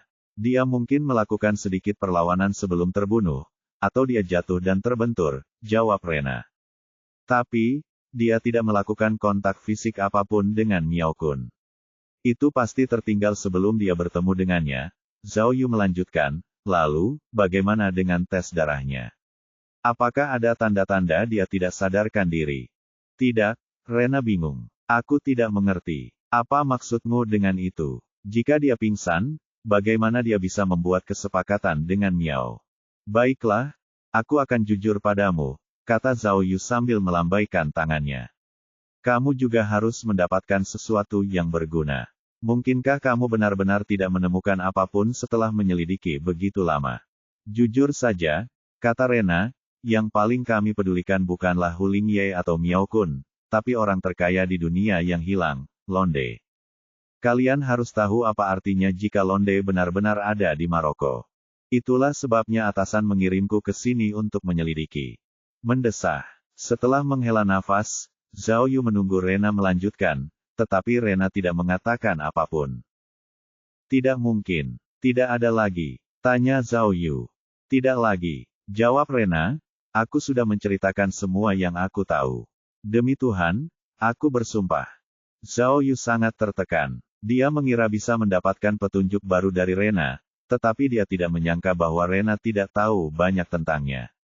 Tapi, Ding Lan bertanya, bagaimana kamu tahu bahwa pembunuhan Hu Lingye ada hubungannya dengan Londe? Saya benar-benar tidak tahu, jawab Rena. Itulah yang dikatakan atasan saya. Mendengar hal ini, Zhao Yu dan Ding Lan segera menoleh ke arah Amelia. Apakah itu berarti berita itu telah dibocorkan oleh Yosufu? Mungkin, Amerola segera mengklarifikasi, Hu Lingye tidak hanya menemukan satu klien. Oh, aku mengerti. Namun, setelah mendengar kata-kata Amilora, Rena tiba-tiba menyadari sesuatu. Jadi, kaulah yang membeli informasi. Petik 2. Amiola menyadari bahwa dia telah mengatakan sesuatu yang salah dan langsung terdiam. Petik 2. Tapi, Rena menunjuk ke arah Zhao Yu dan Ding Lan. Bagaimana kalian bisa bersama? Mungkinkah kalian sudah saling berhubungan selama ini? Cek. Zhao Yu tidak menyangka bahwa pembahasan kasusnya akan berakhir seperti ini. Dia ingin mendapatkan informasi dari Rena, tetapi dia malah tertangkap basah. Itu nyata. Baiklah, Zhao Yu berpikir dalam hati, kalau begitu, aku akan menjalankan rencana B terlebih dahulu. Dengan mengingat hal ini, dia segera mengeluarkan 2 perangkat dari bilah perangkat dan memberikannya kepada Gana dan Amerola untuk digunakan. Saya sebenarnya agen asuransi, Amiola mencoba menjelaskan identitasnya ketika tiba-tiba dia merasakan gatal yang tak tertahankan di tubuhnya. Tidak apa-apa, saran Rena. Aku bisa melepaskanmu, Tapi sebagai kompensasi, kau harus mengungkapkan beberapa informasi tentang pengedar informasi lainnya kepadaku. Hei, kenapa gatal sekali? Saat mereka berbincang-bincang, kedua wanita itu tak dapat menahannya lagi dan mulai menggaruk gatalnya. Ya, Zhao Yu pertama-tama diam-diam membuka botol obat kecil itu dan menaruh segenggam serangga di tangannya, lalu berpura-pura gatal. Dia mendatangi kedua wanita itu dan bertanya, mengapa begitu gatal? Rasanya, seperti ada sesuatu yang masuk ke pakaianku. Sambil berbicara, Zhao Yu mengambil kesempatan untuk melemparkan segenggam serangga ke kaki Rena dan Amilora. Dia kemudian berpura-pura ketakutan dan berteriak, cepat. Lihat, apa ini? Ketiga wanita itu menunduk dan berteriak. Ah! Gana melompat ketakutan dan berteriak ngeri. Ini kutu gurun. Kenapa jumlah mereka banyak sekali? Ah! Amiola belum pernah melihat ini sebelumnya. Dia mengira serangga hitam ini jatuh dari celananya dan langsung melepas celananya tanpa berpikir. Aduh, ada satu lagi di dalam. Zhao Yu memasukkan tangannya ke dalam saku dan mengeluarkan segenggam serangga, lalu berteriak, kenapa serangga-serangga itu masuk ke pakaianku? Gatal sekali. Ah! Melihat ini, Gena dan Amerola berseru lagi dan dengan cepat mulai melepas pakaian mereka. Meskipun Dinglan tidak merasakan gatal, dia tetap terkejut. Sebagai seorang gadis, dia secara alami sensitif terhadap serangga, jadi dia juga mulai membuka kancing bajunya untuk memeriksa pakaian di dalamnya. Tidak, aku tidak bisa. Serangga ini menggigit. Zhao Yu berteriak berlebihan, lalu melepaskan jubah panjangnya. Zhao Yu bahkan tidak perlu menambahkan apapun. Amiola dan Rena melompat dan melepaskan pakaian mereka satu persatu, mengibaskannya saat mereka melepaskannya. Wow, mata Zhao Yu tiba-tiba menjadi cerah, dan dia berpikir dalam hati, betapa bagusnya sosok itu. Baiklah, untuk melanjutkan rencananya, Zhao Yu membuka kopernya dan mengeluarkan salep yang telah disiapkannya sebelumnya. Dia akan mengoleskan salep itu pada wanita cantik dan mengoleskan minyak pada mereka pada saat yang bersamaan. Namun, saat dia membungkuk, sebuah kecelakaan terjadi. Botol obat di sakunya tiba-tiba jatuh ke tanah. Tutupnya tidak dikencangkan, dan serangga di dalamnya berhamburan ke tanah. Wus! Saat serangga itu jatuh dari kotak obat, tenda itu langsung sunyi. Ketiga wanita cantik itu berhenti membuka pakaian mereka dan menoleh serempak. Tidak. Zhao Yu dengan cepat melambaikan tangannya dan berkata, kamu, biar aku jelaskan. Ah! 10 detik kemudian, jeritan melengking Zhao Yu terdengar dari atas mobil. Bab 1668, Putus Asa di Sahara, 10. Penerjemah, 549.690.339. Sekitar pukul 11 pagi hari berikutnya, di tepi bukit pasir, seorang pria dengan teleskop tiba-tiba muncul. Sialan, lelaki itu segera meletakkan teleskop dan mengumpat dengan marah, kita tertipu. Teleskop rusak macam apa ini? Kau bahkan tidak bisa melihatnya sejelas aku dengan mataku. Saat pria itu meletakkan teropongnya, wajahnya yang penuh memar terlihat. Itu adalah Zhao Yu. Saya membelinya dari kios pinggir jalan di Lisawei, kata Dinglan kepada Zhao Yu sambil menyalakan fungsi teleskop di teleponnya dan melihat ke bawah ke bukit pasir. Itu adalah hadiah dari pemiliknya, jadi tentu saja tidak berguna. Kau masih ingin mengatakannya? Zhao Yu melihat ke kiri dan ke kanan, lalu mengeluh kepada Dinglan, dari ketiga wanita itu, kau adalah putri kandungku. Oh tidak, kaulah yang paling dekat denganku. Kakak ipar, kamu memukulku paling keras tadi malam. Katakan, Zhao Yu menoleh dan bertanya, aku tidak menaruh serangga apapun padamu, jadi mengapa kamu memukulku? Kamu masih saja bicara, tidak bisakah kamu mengatakannya sama sekali? Dinglan cemberut, jika aku tidak bergegas ke depan tadi malam, kedua wanita itu akan mencabik-cabikmu. Gerakanku tampak berlebihan, tetapi semuanya palsu. Tidak sakit sama sekali. Begitukah? Zhao Yu mengusap wajahnya dan berkata, mengapa aku tidak bisa merasakannya? Puff! Dinglan tertawa. Kakak ipar, aku tidak mencoba mengatakan apa-apa. Idemu kemarin cukup kreatif, bahkan aku tidak bisa melihatnya. Kalau saja tidak tiba-tiba terungkap, kamu mungkin berhasil. Biar aku tanya, dari mana datangnya serangga itu? Petik 2. Saya bertukar coklat dengan anak-anak setempat, kata Zhao Yu. Tapi saya tidak menyangka botol obatnya begitu rapuh. Namun, kamu tidak akan menderita kerugian apapun. Kamu melihat semuanya kemarin, kata Ding Lan. Pemukulan itu sepadan, bukan? Berharga sekali. Rencana awalku adalah kencan santai hanya dengan sekali klik. Daftar dan mulailah bertemu wanita di daerah Anda hari ini. SSSTTT. Zhao Yu baru saja hendak berbicara ketika suara mendesis waspada terdengar dari sampingnya. Kerumunan itu melihat ke bawah dan melihat sekelompok tentara menunggang unta di tepi gurun. Semua prajurit itu bersenjata senapan. Dilihat dari pakaian mereka, mereka pasti tim patroli rumah dosa. Jumlah mereka ada 7 orang, dan mereka semua duduk di atas unta-unta yang tinggi. Mereka berpatroli di daerah itu sambil merokok dengan santai. Zhao Yu dan yang lainnya dengan cepat menundukkan kepala dan menghindar, bersembunyi di balik bukit pasir. Setelah patroli pergi, mereka mengintip dari balik bukit pasir lagi. Jika melihat ke bawah, tampaklah sebuah oasis gurun yang cukup luas di kejauhan. Itu adalah kota kecil Bli Valley tempat rumah dosa berada. Lapisan luar kota dipenuhi dengan barak-barak militer. Karena saat itu tengah hari dan cuaca sedang panas, tidak banyak orang di barak-barak itu. Melihat lebih dalam ke kota, ada tembok setinggi 2 meter yang mengelilingi seluruh area pusat kota.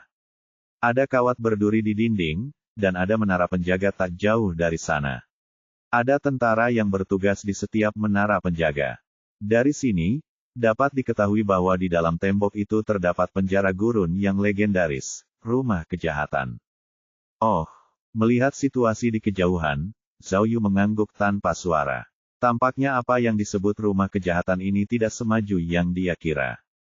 Dari kejauhan, tempat itu tampak seperti penjara gurun biasa. Dari ketinggian temboknya saja, dia bisa tahu bahwa penjara itu kumuh, jauh lebih buruk daripada penjara lain yang pernah dilihat Zhao Yu. Retak, retak. Amiola mengambil gambar tata letak kota dengan ponselnya dan berkata kepada semua orang, misi ini agak sulit. Apakah kalian melihat benda yang berkedip di barak? Seharusnya ada lebih dari 1 pagar kawat di sana, katanya.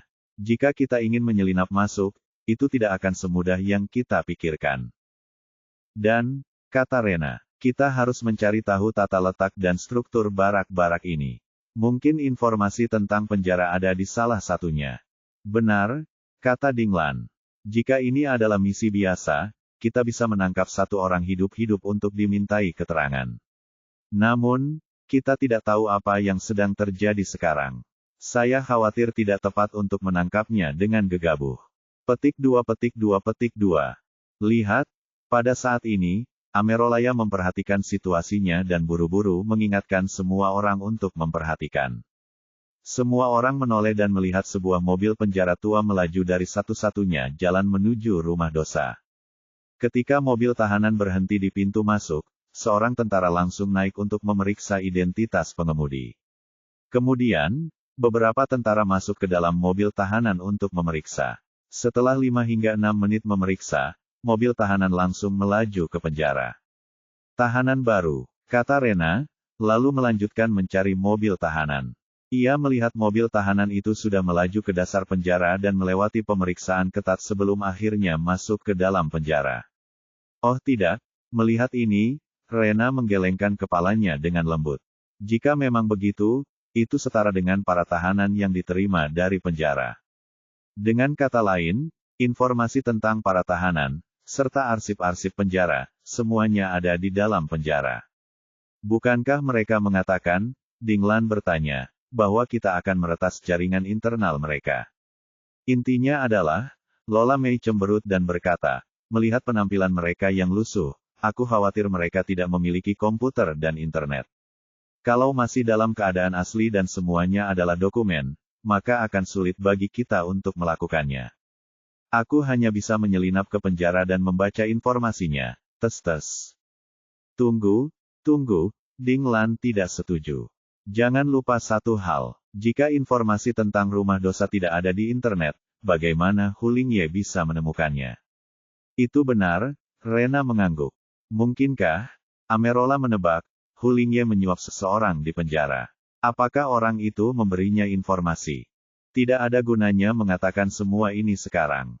Dinglan menunjuk ke perkemahan di kejauhan dan berkata, kita masih harus mencari cara untuk pergi ke sana dan mencari tahu lebih banyak. Jika sendi, lutut, dan paha Anda terasa sakit, baca ini. Anda wajib minum ini, agar tensi 120/80 dan pembuluh darah bersih. Tapi, Amiola mengerutkan kening. Bagaimana kita bisa sampai di sana? Kita wanita, dan Zhao Yu memiliki wajah oriental, jadi kita pasti akan menimbulkan kecurigaan jika kita pergi ke sana. Jadi, Dinglan berkata dengan percaya diri, aku harus merepotkan kalian berdua dengan ini. Apa, kita, ya, kata Dinglan. Aku pernah menyelesaikan misi serupa sebelumnya, dan sebenarnya sangat mudah. Kalian berdua berpura-pura menjadi turis yang tersesat di padang pasir dan dalam kondisi fisik yang buruk.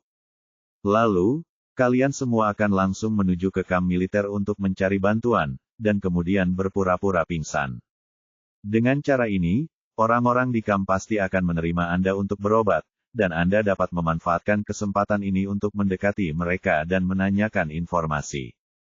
Kalian berdua sangat cantik. Apapun pertanyaan yang kalian ajukan, mereka pasti akan segera menjawabnya. Dengan cara ini, bukankah kita bisa mendapatkan informasi dengan mudah? Jika Anda khawatir masalah ini sensitif, Dinglan berkata dengan fasih, Anda juga bisa mengatakan bahwa Anda semua adalah wartawan dan Anda selalu ingin menulis laporan tentang rumah dosa.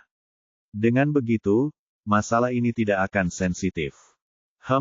Lola Mei merenung sejenak dan berkata, itu ide yang bagus, tapi, bagaimana kita pergi setelah ini? Tidak buruk. Apakah kamu pikir kamu sedang membuat film? Yang mengejutkannya, Rena menggelengkan kepalanya dan membalas, kamu sama sekali tidak tahu siapa orang-orang di sini. Di sini, perempuan tidak punya hak asasi manusia. Kalau kita berdua masuk, kita seperti domba yang masuk mulut harimau. Para prajurit itu sudah lama berada di padang pasir, dan mereka menjadi gila saat melihat wanita. Apakah masih ada beberapa wanita yang diperkosa sampai mati oleh mereka setiap tahun? Jika kita masuk, jangan pernah berpikir untuk keluar tanpa cedera. Tidak, metode ini tidak akan berhasil. Tidak mungkin. Dinglan tidak mempercayainya. Segila itu. Tolong, ini Sahara Barat. Sahara Barat bukan negara sungguhan, kata Rena bersemangat. Mereka yang mengendalikan penjara itu sebenarnya orang-orang bersenjata. Mereka bukan orang baik. Apakah kamu masih berharap mereka akan berpura-pura bersikap sopan padamu? Saat ketiga wanita itu sedang berdiskusi sengit, Zhao Yu tiba-tiba menjerit dan terduduk di tanah, wajahnya penuh dengan keterkejutan. Hei, pelankan suaramu. Rena terkejut, dan mereka bertiga dengan cepat menyusut kembali di bawah bukit pasir. Dinglan menghampiri Zhao Yu dan membantu dia berdiri, lalu bertanya dalam bahasa Mandarin, kakak ipar, ada apa? Miao Kun, Zhao Yu menelan ludah, lalu berkata, aku melihat Kian, Miao Kun. Petik 2. Bab 1669, aku ingin masuk penjara, bagian 1. Penerjemah, 549.690.339. Sebenarnya, Zhao Yu menyesalinya segera setelah mengatakan itu. Ketika ketiga wanita itu sedang berdiskusi dengan sengit, demi mengamati lebih jauh situasi di dalam penjara, Zhao Yu telah menggunakan pesawat tanpa awak yang tak terlihat untuk keluar. Dia mengendalikan pesawat tak berawak untuk terbang tepat di atas penjara untuk mengamati situasi di dalam. Namun, dia tidak pernah bermimpi melihat ayah mertuanya mengejek Miao Kun pada akhirnya. Saat itu, dia sedang mengendalikan pesawat nirawak untuk mengamati mobil tahanan yang baru saja masuk ke dalam penjara. Setelah mobil tahanan masuk, mobil itu berhenti di pintu masuk, dan seseorang keluar untuk menyambut para tahanan. Saat itu tengah hari, Zhao Yu tidak melihat banyak tahanan di area luar. Dia hanya melihat beberapa penjaga penjara memegang kotak makan siang dan mengobrol. Namun, Zhao Yu tetap menyadari bahwa penjara itu tidak seburuk yang ia kira. Meskipun temboknya tidak tinggi, Ada banyak senapan mesin dan meriam di bagian atas tembok. Ada puluhan kendaraan militer dan lapis baja bersenjata lengkap yang diparkir di dalamnya, beberapa di antaranya bahkan dilengkapi dengan rudal udara ke darat atau darat ke udara. Jelas bahwa rumah dosa itu bukan sekadar penjara biasa. Itu juga merupakan benteng penting bagi militan lokal, seperti benteng di padang pasir. Skala militer seperti itu jelas tidak ada duanya di wilayah setempat, dan cukup untuk menghadapi serangan bersenjata dalam skala tertentu. Sepertinya, kesulitan tugas itu sekali lagi berada di luar imajinasi Zhao Yu. Setelah tahanan baru diterima, mereka semua dibawa ke penjara. Kencan santai hanya dengan sekali klik. Zhao Yu memperhatikan bahwa hanya ada 4 tahanan baru, dan mereka semua mengenakan topeng di dalam mobil. Baru setelah mereka keluar dari mobil, para penjaga penjara melepaskan mereka. Zhao Yu menduga bahwa mereka mungkin tidak ingin para tahanan melihat jalan menuju penjara, jadi mereka menutupi mereka dengan topeng kepala. Melalui pengamatan terhadap para tahanan baru, Zhao Yu dan Rena memiliki pandangan yang sama. Ia juga berpikir bahwa Departemen Manajemen Penjara harus berada di dalam penjara. Kamp militer di luar penjara hanyalah tindakan pertahanan eksternal bagi angkatan bersenjata. Oleh karena itu, tidak mudah untuk mendapatkan informasi internal penjara. Setelah itu, Zhao Yu memindahkan drone ke lokasi lain untuk mengamati bagian lain penjara. Penjara itu tidak hanya besar, tetapi strukturnya juga sangat rumit. Di dalam penjara, terdapat banyak pos penjagaan yang berbeda, serta fasilitas isolasi seperti kawat berduri. Tampaknya penjara tersebut terbagi menjadi banyak area yang berbeda, yang membuat Zhao Yu terpesona. Namun, saat dia melihat sekelilingnya, perhatiannya tiba-tiba tertarik oleh sebuah bangunan tua berlantai 2, karena gumpalan asap hijau mengepul dari salah satu jendela bangunan itu. Saat dia mendekat, Zhao Yu bisa melihat dengan jelas bahwa asap hijau itu berasal dari seseorang yang merokok sambil bersandar pada jaring anti-maling di jendela. Pria itu menghisap beberapa kali asap rokok, lalu menempelkan wajahnya ke jaring anti-maling dan mengembuskan asapnya. Awalnya, Zhao Yu tidak terlalu memperhatikannya. Dia hanya meletakkan drone di dekat jendela untuk melihat situasi di dalam rumah. Namun, saat pesawat nirawak itu mendekat, ia tiba-tiba menyadari bahwa orang yang merokok di dekat jendela tampak begitu familiar. Cara dia menjentikkan abu rokok dan bersandar di jendela, mengapa dia terlihat seperti ayah mertuanya yang sedang menggoda Miao Kun. Mustahil. Zhao Yu mengira dia berhalusinasi, jadi dia segera mendekatkan drone itu. Namun, saat drone itu terbang, pria itu sudah menghabiskan rokoknya dan berbalik untuk meninggalkan jendela. Zhao Yu hanya bisa melihat punggung pria itu. Dia mengenakan seragam tahanan, dan lengan kirinya diperban. Miao Kun, benarkah itu dia? Benar sekali, meskipun Zhao Yu hanya melihat bagian belakang pria itu, dia hampir 100% yakin bahwa orang yang merokok itu adalah ayah mertuanya, Miao Kun. Dia sebenarnya. Zhao Yu datang ke rumah dosa untuk menyelidiki Taipan yang hilang, Londe, tetapi ayah mertuanya yang hilang juga ada di sini. Apa yang terjadi? Hei, Ding Lan mengusap wajah Zhao Yu dengan kasar, akhirnya menariknya keluar dari lamunan. Zhao Yu, kamu tidak bercanda, kan? Kamu benar-benar melihat Miao Kun. Zhao Yu kembali sadar dan terjebak dalam dilema. Dia tidak tahu bagaimana menjelaskan dirinya sendiri. Tentu saja, dia tidak bisa mengatakan yang sebenarnya, tetapi dia bisa berpura-pura bodoh dan mengatakan bahwa dia berhalusinasi. Namun, Miao Kun benar-benar di penjara, yang berarti seluruh situasinya benar-benar berbeda. Dia harus mengatakannya. Hei, apa yang kau lakukan? Pelankan suaramu, keluh Rena. Tim patroli akan kembali kapan saja. Itu tidak mungkin, kan?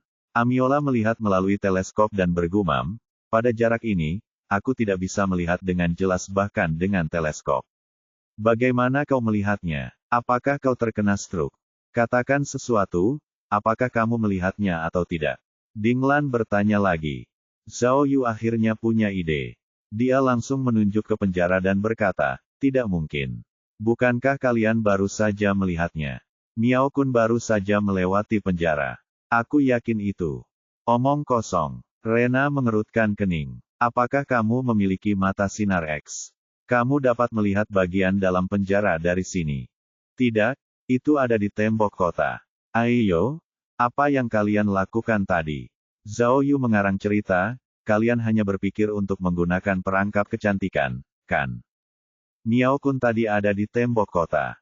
Dia mengenakan seragam tahanan, dan lengannya diperban. Kurasa dia terluka. Ini, ketiga wanita cantik itu saling memandang. Mereka jelas tidak percaya dengan apa yang dikatakan Zhao Yu. Apakah kamu melihatnya? Apakah kamu melihatnya? Zhao Yu merentangkan tangannya dan berkata, kita berada di tempat yang tepat. Karena Miao Kun dikurung di penjara ini, maka kita. Lalu, Zhao Yu tiba-tiba menyadari sebuah masalah. Bahkan jika Miao Kun berada di rumah dosa, apa yang bisa dia lakukan? Zhao Yu, apakah kamu yakin orang itu adalah Miao Kun? Dinglan berkata dengan bersemangat, kamu tahu, ini sangat penting.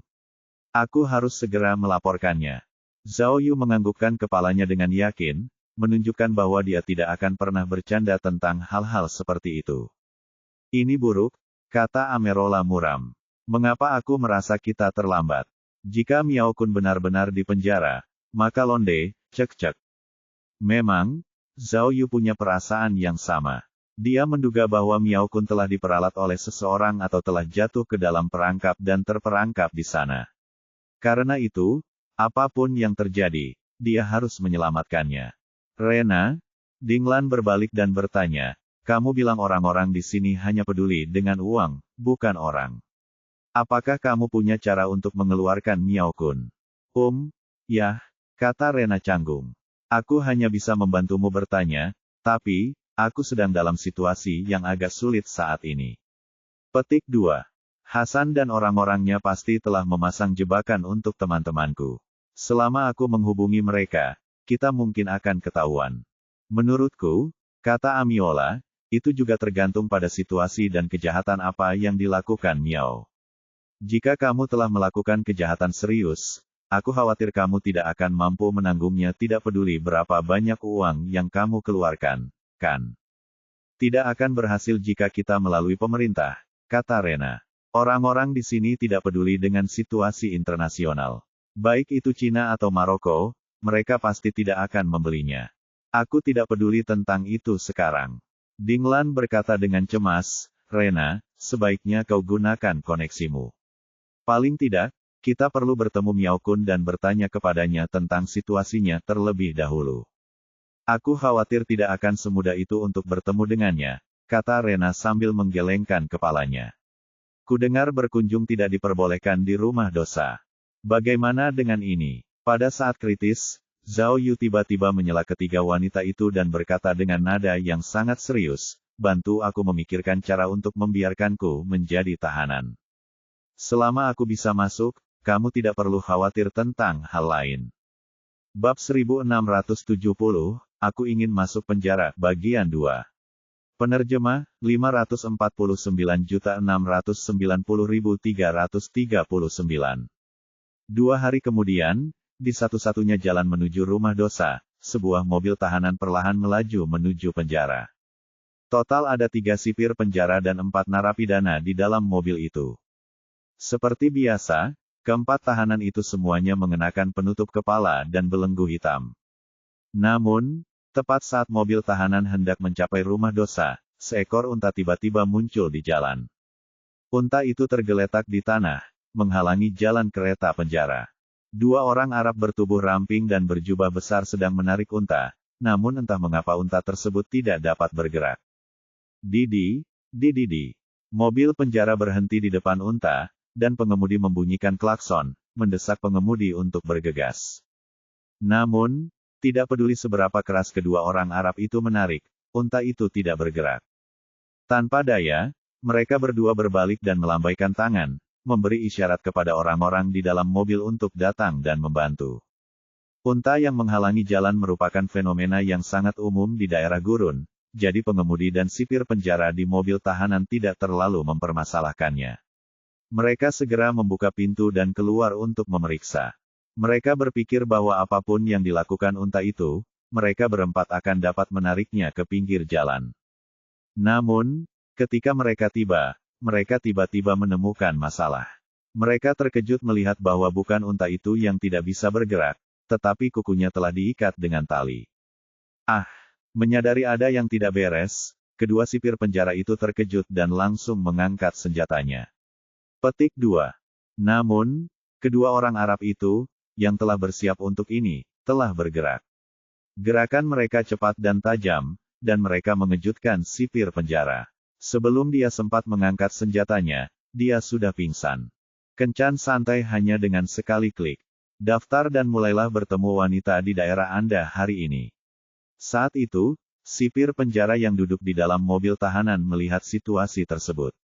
Ia buru-buru membuka pintu dan melompat keluar. Ia kemudian mengarahkan senjatanya ke dua orang Arab itu dan berteriak, "Jangan bergerak. Jangan bergerak."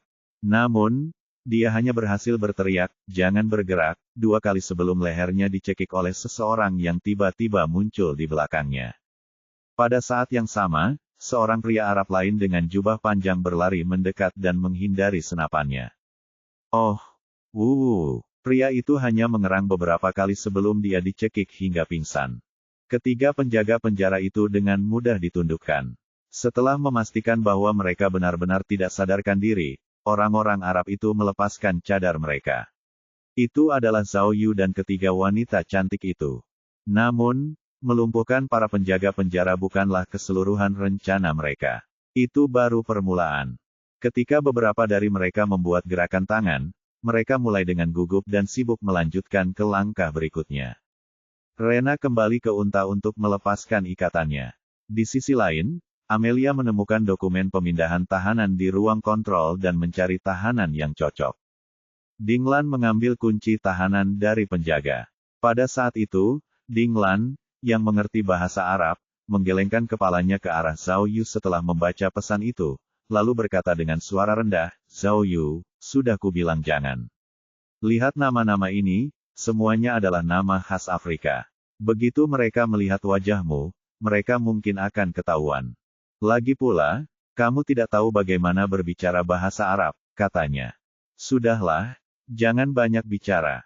Zhao Yu bersikeras menunjuk sebuah nama di daftar itu dan berkata, "Yang ini, nomor 1095. Katakan padaku, siapa namaku?" "Kawan-kawan berkuda, perampok dan pembunuh lontemel. Dia membunuh seseorang," Amiola memperkenalkan. Petik 2. "Baiklah." Zhao Yu menunjuk ke arah para tahanan di dalam mobil dan berteriak, bahwa mereka masuk. "Kita baca saja sambil berganti pakaian, oke?" Mendengar perkataan Zhao Yu, Amerola segera masuk ke dalam mobil dan mengeluarkan seorang tahanan dengan nomor 1905 tercetak di seragam penjaranya. Tahanan itu tidak tahu apa yang telah terjadi. Ia begitu takut hingga gemetar dan bahkan tidak bisa berjalan dengan baik. Dinglan menghampirinya dan melepas topengnya. Ketiganya tercengang saat melihat penjahat bernama Kawan itu adalah seorang pria berkulit hitam dengan janggut keriting. "Apa-apaan ini?" Zhao Yu mengeluh. "Kenapa kamu tidak mengatakannya lebih awal?" "Tidak ada foto dalam informasi tersebut," Amiola menjelaskan. Menggali di dalam rumah, Wadamaka, pria berkulit hitam bernama Kawan itu sangat ketakutan hingga tidak tahu harus berbuat apa. Dia mengucapkan banyak kata dalam bahasa yang tidak dimengerti Zhao Yu. Lola Mei mengangkat bahu tak berdaya dan memperkenalkan, orang ini masih berbicara dalam bahasa yang mengamuk. "Baiklah, sudah kubilang, rencanamu tidak realistis." Dinglan melambaikan tangannya dengan lega. "Aku benar-benar tidak mengerti mengapa aku harus tergila-gila padamu. Semua orang ingin melarikan diri dari penjara, tetapi Anda ingin masuk dengan segala cara yang mungkin. Sekarang, bukan hanya rencana kita yang gagal, tetapi kita juga telah mengekspos target kita. Apa yang mereka tunggu? Cepatlah dan mundur." Gali di dalam rumah, Madabar, pria berkulit hitam itu terus menyelinap pergi. "Pergi ke kamarmu dan gali."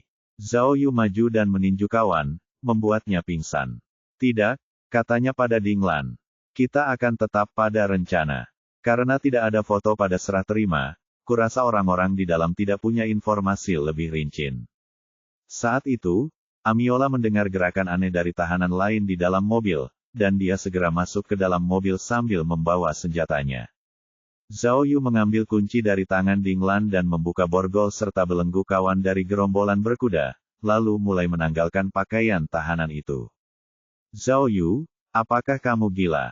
Ding Lan menghentikan Zhao Yu dan menolak, jika kamu masuk seperti ini, kamu pasti akan ketahuan. Jika kamu menunjukkan kekurangan apapun, kamu akan diinterogasi. Belum lagi menyelamatkan ayah baptismu, kamu juga tidak akan bisa keluar. Jangan khawatir, aku tahu apa yang kulakukan. Zhao Yu mendorong Ding Lan menjauh dan melanjutkan mengganti pakaian tahanan itu. Selama aku bisa masuk, aku bisa mengurus semuanya. Tapi, Ding Lan masih ingin membantah. Sudah terlambat, teriak Zhao Yu, cepat dan bacakan informasinya kepadaku. Ini, meskipun Ding Lan tahu bahwa pikiran Zhao Yu gila dan kekanak-kanakan, dia tetap membacakannya informasi tentang kawan, gerombolan kuda, sesuai permintaan Zhao Yu. Zhao Yu pun dengan cepat menelanjangi kawan geng kuda asli itu, lalu berganti pakaian. Jangan khawatir, adik kecil. Setelah mengganti pakaiannya, Zhao Yu menekan bahu Ding Lan dan berkata, aku pasti akan menyelamatkan ayah baptismu, ayah mertuaku. Ayam hotpot Feng sangat terkenal. Setelah kita keluar, mari kita makan bersama sebagai satu keluarga. Ayo pergi, ayo pergi.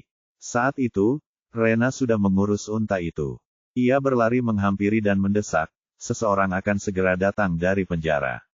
Kita masih harus membawa beban, jadi kita harus segera pergi. Kakak ipar, Ding Lan tiba-tiba memeluk Zhao Yu erat-erat dan mencium pipinya. Kamu harus berhati-hati. Dia memperingatkannya. Jangan khawatir. Zhao Yu tertawa. Penjara adalah hal yang mudah bagiku. Aku ahli dalam hal penjara. Apa yang dikatakan Zhao Yu memang benar. Sebelum dia pindah, dia memang ahli dalam hal pemenjaraan. Tapi kali ini, dia berada di penjara luar negeri. Namun, Ding Lan masih memeluk Zhao Yu dengan erat. Kakak, Zhao Yu menepuknya dengan lembut dan menghiburnya lagi, jangan khawatir. Aku akan baik-baik saja. Bukankah kita punya rencana cadangan? Jangan khawatir. Mendengar kata-kata Zhao Yu, Ding Lan akhirnya melepaskannya. Petugas polisi Zhao Yu, Rena, yang sedang memegang unta di satu tangan, dengan cepat mencium wajah Zhao Yu dan berkata, tenanglah. Jika tidak ada berita setelah 10 hari, saya akan melaporkannya kepada atasan saya dan meminta orang-orang kami untuk mencari cara menyelamatkan Anda. Baiklah, Zhao Yu mengangguk. Aku juga ingin berpelukan. Jangan khawatir, katanya sambil memeluk Zhao Yu. Pencari lokasi di tubuhmu menggunakan nanoteknologi, jadi tidak akan terdeteksi. Dan, dia menyerahkan perangkat komunikasi mikro hitam kepada Zhao Yu. Benda ini menggunakan transmisi Bluetooth, dan ada tombol di kedua sisi yang dapat dilampirkan ke benda lain. Setelah kamu masuk, tangani dengan hati-hati. Jangan sampai mereka mengetahuinya. Aku mengerti, aku mengerti. Zhao Yu menepuk punggung Amilora. Amiola juga mencium Zhao Yu dan berkata, sebenarnya, jika serangga kecilmu itu tidak menampakkan dirinya malam itu, betapa baiknya itu. Ini. Setelah itu, Nona Lola mengedipkan mata pada Zhao Yu, dan ketiga wanita itu menggendong tahanan yang pingsan itu ke punggung unta. Mereka kemudian meninggalkan jalan dan memasuki padang pasir. Tidak lama setelah para wanita itu pergi, sebuah mobil polisi datang membantu mereka. Baiklah, Zhao Yu melihat mobil polisi dan berpikir, pertunjukan akan segera dimulai. Ayah mertua, tunggu aku datang.